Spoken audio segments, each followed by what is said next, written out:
Good evening, and welcome again to Public Perspective. I'm your host, Kevin McDermott, and tonight we'll be talking about a topic that's very much in the news these days, our relationship, that is the country's relationship, with the country of China. Are they a friend? Are they a foe? Are they both? And how do we interact with them successfully over the next couple of decades? Our guest tonight is Tom Manning. Tom is a China expert associated with the University of Chicago. So Tom, thank you so much for being here. You're welcome, Kevin. Pleasure to be here.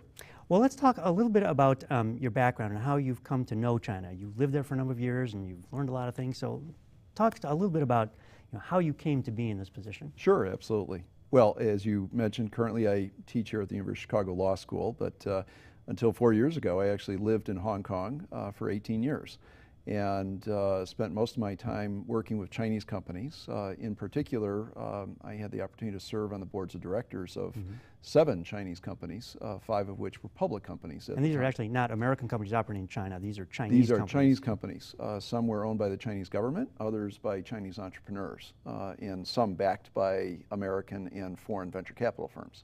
So what I think is so interesting is that the model of capitalism in China is quite different from what we understand here in the United States. And you talk about having a board of directors and serving on a board of a company that's owned by the government. That's weird to us. Right. So how does that work? You're absolutely right. We're not accustomed in the United States to having government-owned companies per se. There have been a few over time. They've not been all that successful by and large. Freddie Mac come to mind. Right. But in China, the opposite is true. Most of the economy is actually owned or influenced by the central government. The large state-owned enterprises, as they're called, SOEs for short, typically control every industry. They are the largest companies in all of the industries you would automatically think of as being important to a nation, such as steel and telecommunications and technology and the like. There are plenty of other private companies as well, but the state-owned enterprises bear an unusually large influence on the nature of the economy. So it's, as you know, the capitalist model is one of competition, and so you have to do things because your competitors, if you don't do it, you're going to be eaten alive. Right. We all know that. But in an economy like China's, where it's the government is really the end owner, that model seems to break down. So how do you, especially being on the board, how do you keep that company focused on something that is efficient? Great question. Essentially, state-owned enterprises were at one time very inefficient enterprises. They were basically departments of the Chinese government, and this goes back 40 or 50 years. Today, that's no longer true. The Chinese government has tried to adopt pioneering techniques, very efficient and effective techniques for management, many styled after Western practices worldwide, and as a result, the SOEs of today are much leaner, much more effective. The leading ones are particularly good and every bit as competitive as major corporations worldwide. The laggards, of course, are notably very inefficient and in fact still serve as a drag on the Chinese economy. But in terms of your question, how does one behave when one finds oneself in an SOE? Frankly, in ways similar to the way we do in the West. We actually try to establish an objective that is profit-oriented or surplus-oriented. Typically, there might be other objectives added by the government, however, and that's what makes managing an SOE particularly complicated. The government often introduces workforce or labor objectives, keeping the population employed, for example, in a second-tier or third-tier city. It seems like a good social objective, but it happens to be a good political objective as well. So if an SOE is operating in a city of that nature in a given industry, they might receive urging from the government to make sure they minimize layoffs. That can lead to inefficiency, of course, so there are problems that result from that. So there's that balance between the two. Indeed. Like how far can you do these political objectives and still maintain the corporate objectives? Correct. Right? And actually, we think of this as being very different from the American model, but there are some similarities. I mean, companies are always under pressure to be socially responsible citizens, right? So I guess that there's certainly a difference in degree, but the concepts are not that dissimilar. You're correct. Social responsibility has come of age in the U.S. and certainly in Western Europe to the point where our Western corporations are increasingly aware of being a good citizen and the importance of doing so. They are generally, however, not urged to do so by their respective governments. So therein lies the difference. In China, what we see is that the government very actively participates in certain types of policy setting and decision making, which in essence links the corporate world fairly tightly to the world of government. And so, a practical example, I was on the board of a major bank, which was known as a progressive bank, the fifth largest bank in China, actually led the banking reform movement in the middle part of the last decade. This bank, however, was very responsive, as all banks are, to the central government's urging to increase lending or decrease lending, depending on the macroeconomic nature of the moment. Right. And that's obviously very effective if you're a government to have that many tools at your disposal. But it's also somewhat confusing potentially for the banks who are trying to reform and act more in accordance with market characteristics than centrally planned economy characteristics, which had been the old model in the prior China. In fact, in that case, if I recall correctly, reading that there was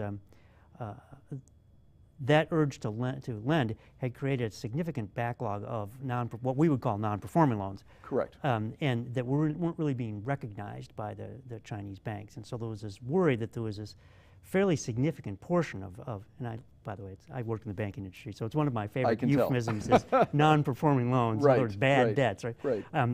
So there was this worry that the banking system really had this huge time bomb of these bad loans that might have gone off at any time. Now, I have not read much about that lately. Has that abated somewhat?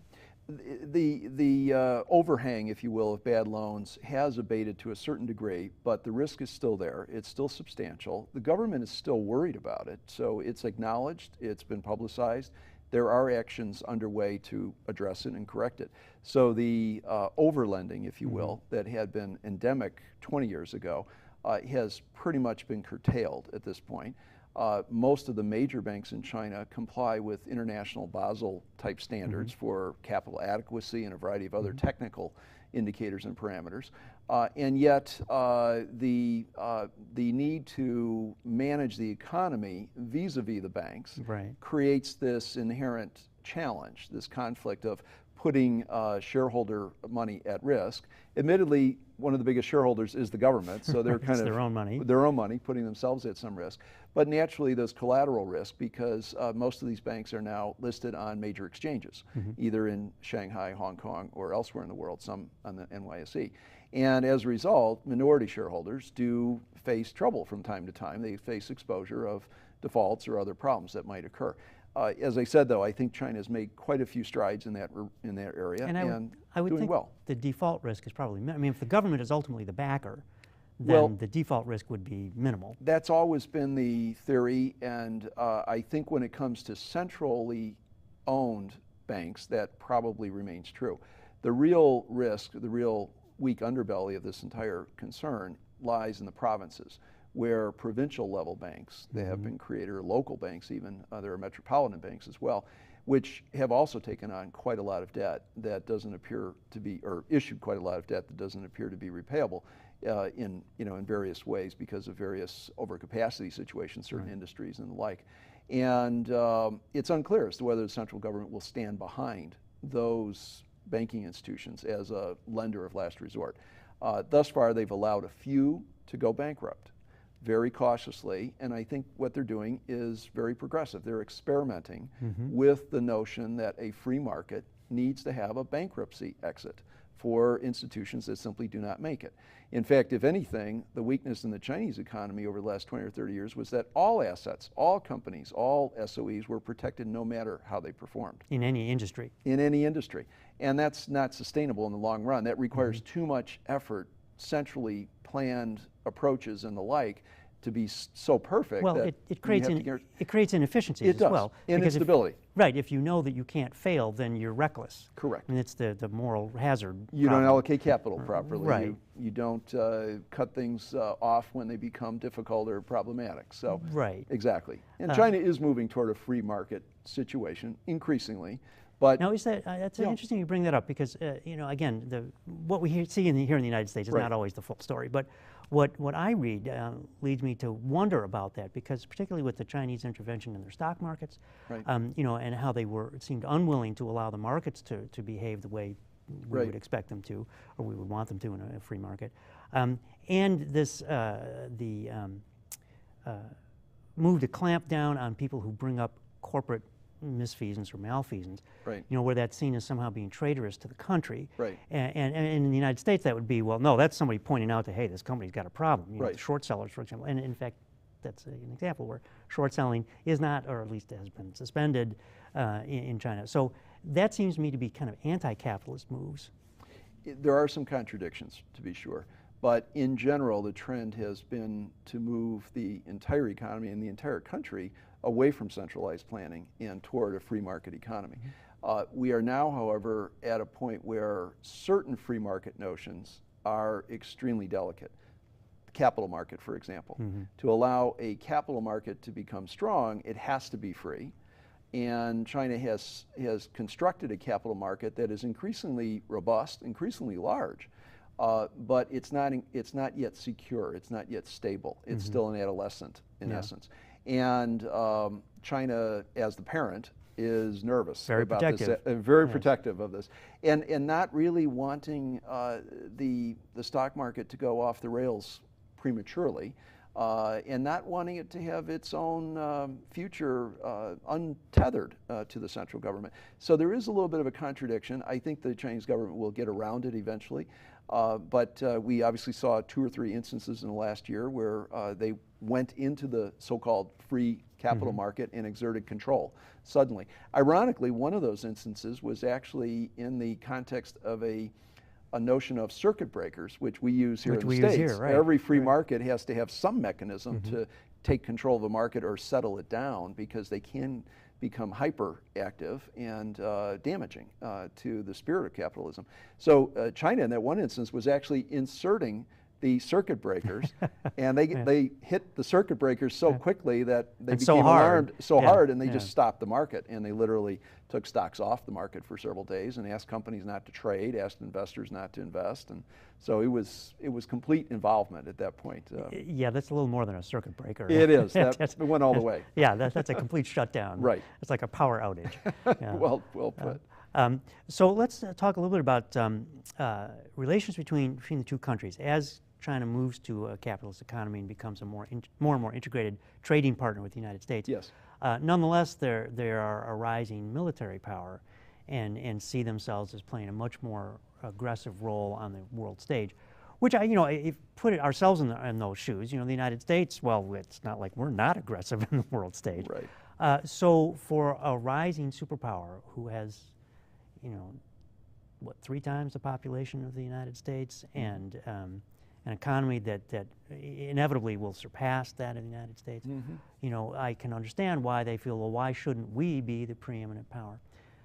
So that creates a certain tension, and as we see played out in the more ridiculous aspects of our presidential race, the kind of knee-jerk reactions. Well, how do you deal with it? So what is the intelligent way to deal with this kind of tension between the potential military threat, but the necessity of becoming more and more economically integrated? Well, I think the ideal way to deal with this, Kevin, would be to recognize that these two nations are the most important 2 large nations in the world, and their relationship, their bilateral relationship, is the most significant bilateral relationship that we can focus on in the next decade or 2 at minimum.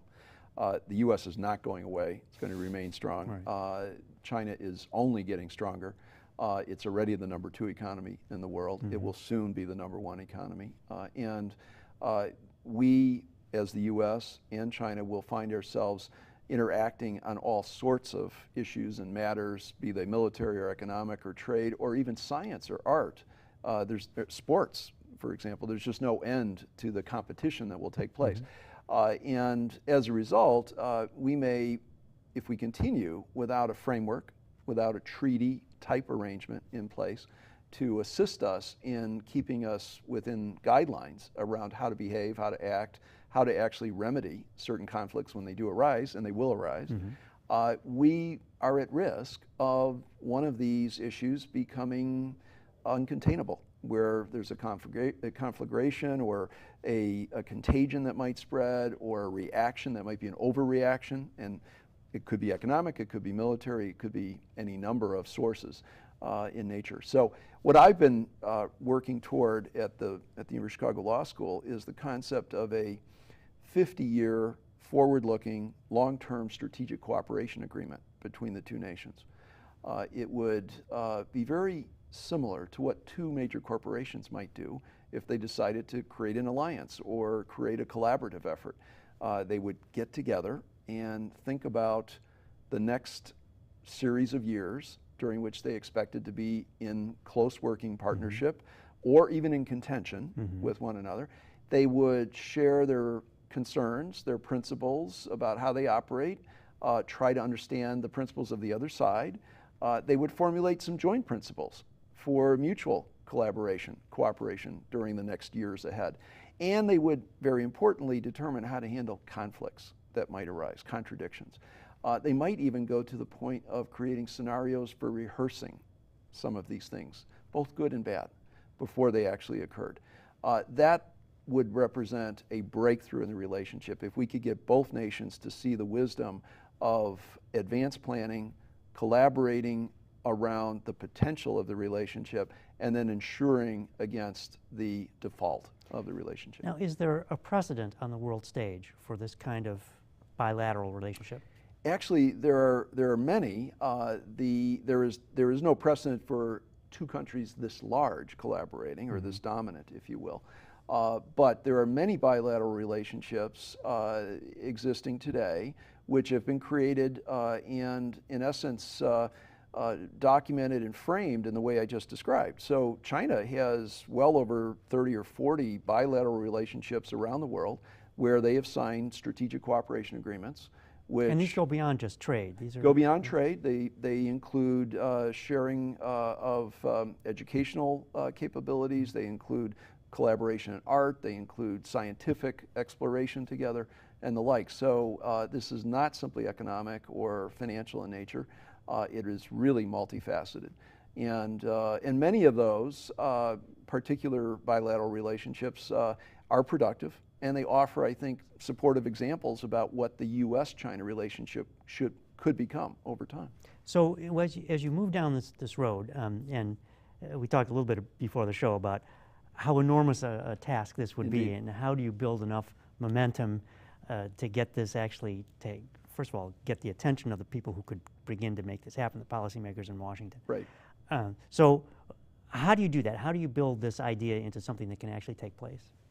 Well, we spent about 4 years doing this on campus with third-year law students. So they unwittingly who know became everything by then, right? Exactly, right. Exactly. They unwittingly participated in the experiment and very much with their wits wrote brilliant pieces and outstanding frameworks and treaty provisions that could be usable in the professional sense. So I was very fortunate in having some very talented students participate in these activities. And I think that's provided us with a platform for going further. So in answer to your question, the next step is to involve individuals who have been in each of the two respective governments and who know the general outlook that each government has about the future as well as about the opposite side, and also has some sense for how the mechanics work inside the policymaking process and the political process of each respective nation. We would probably begin to host the same seminar in a condensed version with these individuals, and in fact we have a plan to do so in the next year in Beijing, and we've obtained the interest of a number of U.S. Foreign policy experts and 1 or 2 Chinese foreign policy experts at this point. So we're just building up the group that will participate more fully in this. Once we get past that, and you might ask why retired or why now out of office, obviously. Well, because they can speak their mind. They can speak their mind, right. And they can participate more fully. And they can actually perform a function for those who have followed them, to actually help allow them to still do their job, but see the future, see how their minds will change once they move out of office. And that may actually have a liberating effect on the ones who are still in office. Naturally, our third lap around the track is to do it with the people in the jobs themselves. Right, who can actually start to make it happen now. Correct. So what's your, I won't say timetable because that's too specific. Right. What's your hope, your projection hope about how quickly this might become a reality? Well, I think there are, the short answer is within the next several years. It's probably not going to be within the next several months. We have no. too confused a situation here in the U.S. Right. And to some extent, China's situation is also a bit delicate right now because of the anti-corruption drive that's been mounted by the president of China, which has been successful and needed to be done. And let me digress. I want to ask about that a little bit. Sure. Because the news media reports here are mixed about whether that's a genuine anti-corruption campaign or whether it's a political payback. And is there a little both, or which way does it lean? Again, I'm not sure anyone knows for sure the exact origin or necessarily the current tenor of the situation, but from what I glean on my various trips and my various conversations, I sense that the effort is very legitimate. It's designed to take corruption down several notches and really stop the overreach that was occurring. Everyone knows every society has some corruption, but it has to remain at a tolerable level. Otherwise, it upsets the balance and disrupts the entire model economically and socially. China had reached that point where it was just bubbling up and really unproductive at the then state. I think now it's been knocked back.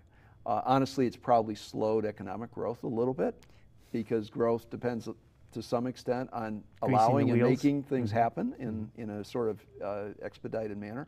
But it was really necessary to do so. In fact, I would argue that President Xi Jinping has probably accomplished a sort of devaluation that most people don't recognize.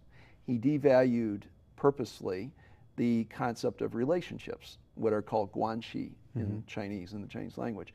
And these are basically relationships that engender favors over time. So if you do something for me, I'll remember it. I'll do something for you at a later time.